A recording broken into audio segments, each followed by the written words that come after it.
go. We are interviewing veteran Gus Pipkin in Folsom, California. Today is December 9th, 2004. Mr. Pipkin was born in Texas County, Missouri in the year 1919. He is being interviewed by Marjorie Green and videotaped by Joan Cortez. Both ladies are members of the Sacramento chapter of the National Society of the Daughters of the American Revolution. Mr. Pipkin, in what wars did you serve? I was in World War II, and then I participated in the Korean War, and also I flew support missions during the Vietnam War. What was your highest rank and where did you serve? I retired as major in 1966, and I served in many locations. Of course, World War II, my service base was in Italy, the bomb group base. I served for a time at Kestrel Field, Mississippi. I went into the active reserve in January of 1947 and participated in the reserve unit, which was based at Fairfax Field in Kansas City, Kansas, until I was recalled to active duty during the Korean War. My first assignment after being recalled was for a brief period at Davis-Monthan Air Force Base in Yuma. I know that was Tucson, Arizona.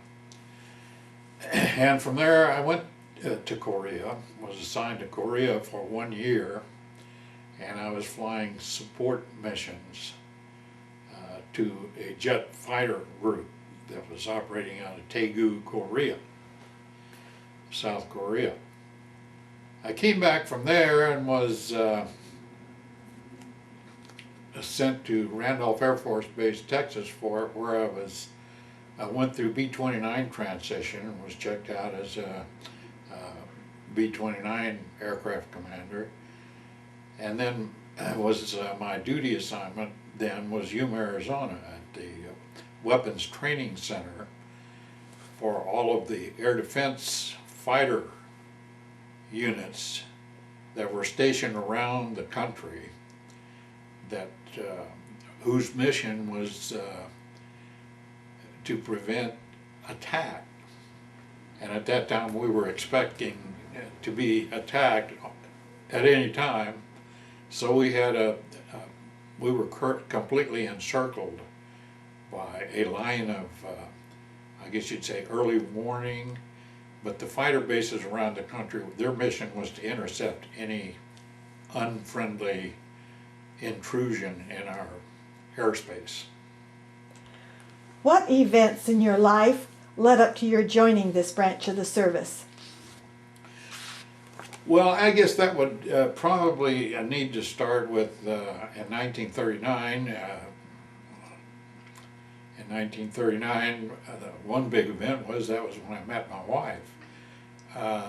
But in late 1939, I guess it was, I was working with in a partnership with another man. We were selling and installing and servicing automatic coal stokers throughout the states of Missouri and Kansas.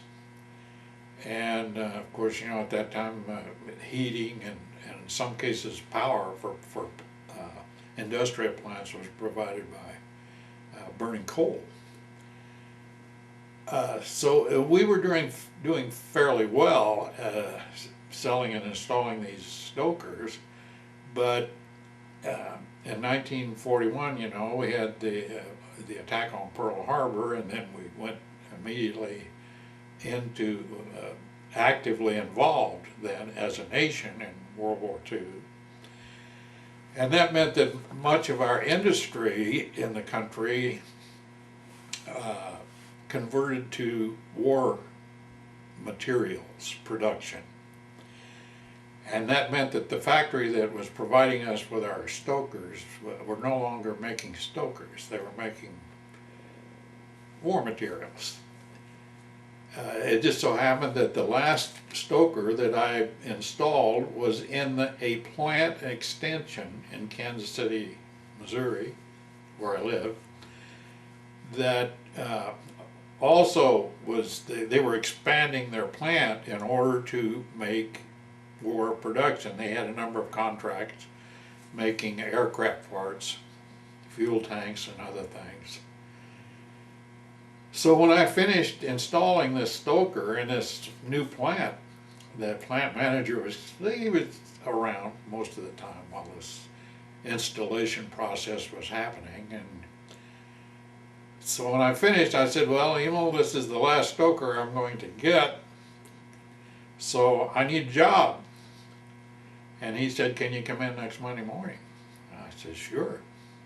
So I immediately went to work for this plant there in Kansas City. And there were a couple of other young fellows about my age, and we were operating machines kind of side by side each other. And it slowly began to dawn on us that, you know, we were, they only hired men for the plant. There were no women working in this plant.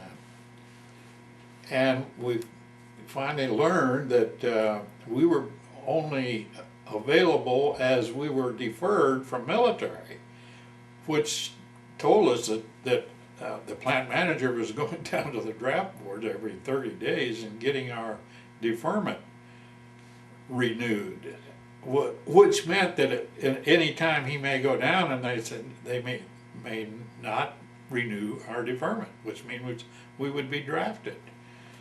We just didn't choose to be drafted. So we decided what we would like to do if we volunteered and went into the military. And we all agreed that we would like to go into Navy aviation. We want to fly for the Navy. So we decided the next Monday morning, rather than go to work, we all went downtown and to the Navy recruiting office. And pardon me, they would not take married cadets, and I had been married about 3 months, but they said the Army will. So I said, fine, where do I go for the Army? And so I went to Wyandotte County Courthouse. I was in the Kansas side. And the three of us then proceeded to go through all of the processing of getting documentations and recommendations, and then a significant testing process. And eventually we were all sworn in almost about the same time. We almost went through our training. It was very parallel. But they were in the Navy and I was in the Army, of course. So that happened. I graduated from pilot training in the Army. At that time it was called the Army Air Corps at Eagle Pass, Texas, in January of 1944.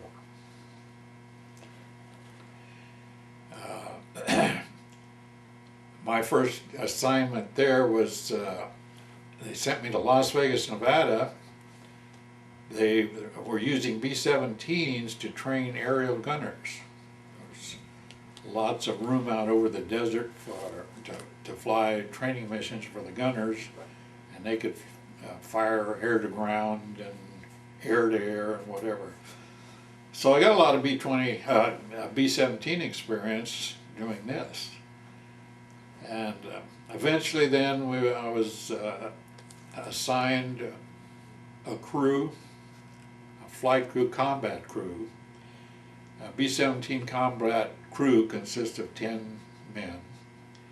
And you have 2 pilots, a bombardier navigator, and then you have 6 gunners, and some with specialized duties. Were you a pilot on this crew? Yes, I was a pilot. And we entered combat crew training. They sent us to Dalhart, Texas, for where we started combat crew training. But they were soon converting the base at Dalhart to a B-29 train. B-29s were just coming into the inventory then. So they sent us on to Florida, Tampa, Florida. MacDill Field was where we were to continue and complete our combat crew training. And while at MacDill Field, I had been having these appendicitis attacks, but I didn't really know what they were until this one was real serious. And I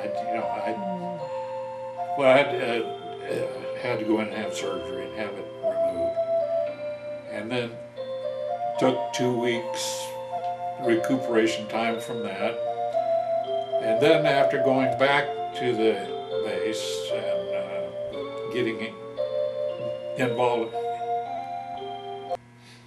so after recuperating from that surgery and getting reactive in the flying operations at the base, I did that most of the summer of 1944. Just flew out of base operations in MacDill Field.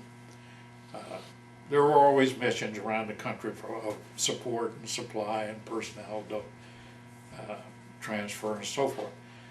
And then in the late summer of 1944, we kind of put together a kind of a hand-picked crew, combat crew, people that were stationed there at MacDill. A lot of them as instructors in their respective specialties. And in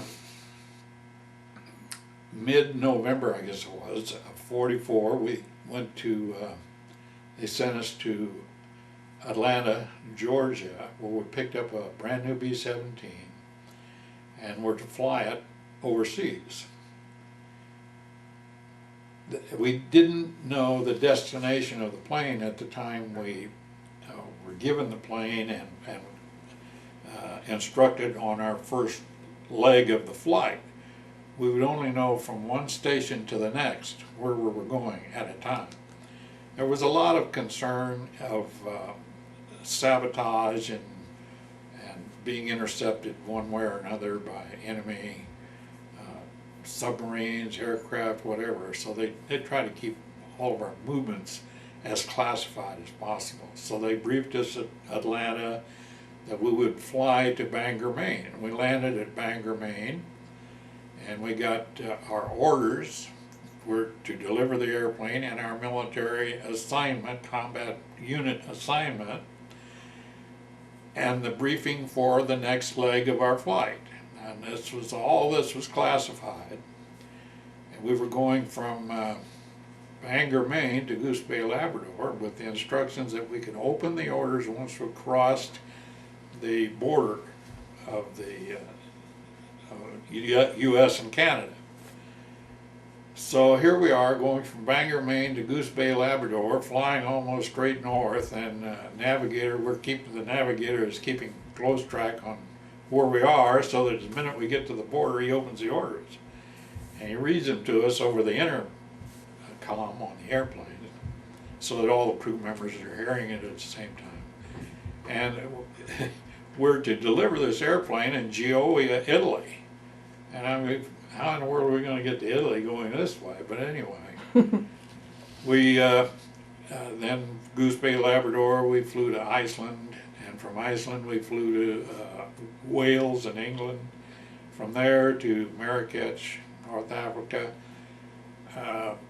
Now this is, wintertime weather. The thing I remember about Iceland is everything was totally gray. The sky was gray, the ground was getting gray, the air was gray, everything was gray. England was kind of typical winter weather, November. In fact, I had Thanksgiving dinner in the Officers Club at the base in Wales that year, 44. Marrakech, North Africa was our next stop, and that was the longest flight or leg of the old trip.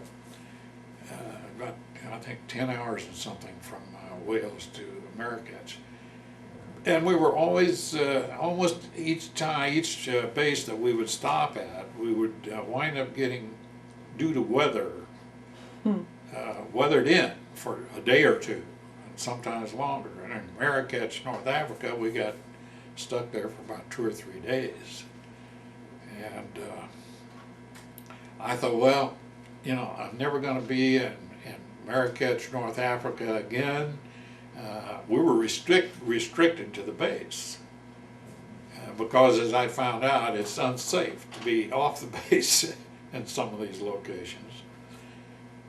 But I felt like I got my curiosity. You know, it almost like the curiosity of a cat. It almost got me in serious trouble. I was in trouble. I decided I was going to go in and see what Marrakech looked like. So I I just had a regular military pass, and I figured in the semi-twilight time they wouldn't notice the difference. I was in full uniform, got on a weapons carrier, and went on into the town of Marrakech. And I didn't know what it looked like, and I found when I thought maybe it was a good place to get off of the weapons carrier that I was riding on. I said, well, I'll get off here. So they stopped and let me off. Well, immediately this little Arab boy comes up. He spots me right away. He comes up to me and he says, I'm going to take you where the soldiers are. You know, on music and all this kind of thing. He couldn't speak much English, but we could communicate enough that I knew what he was trying to get me to do.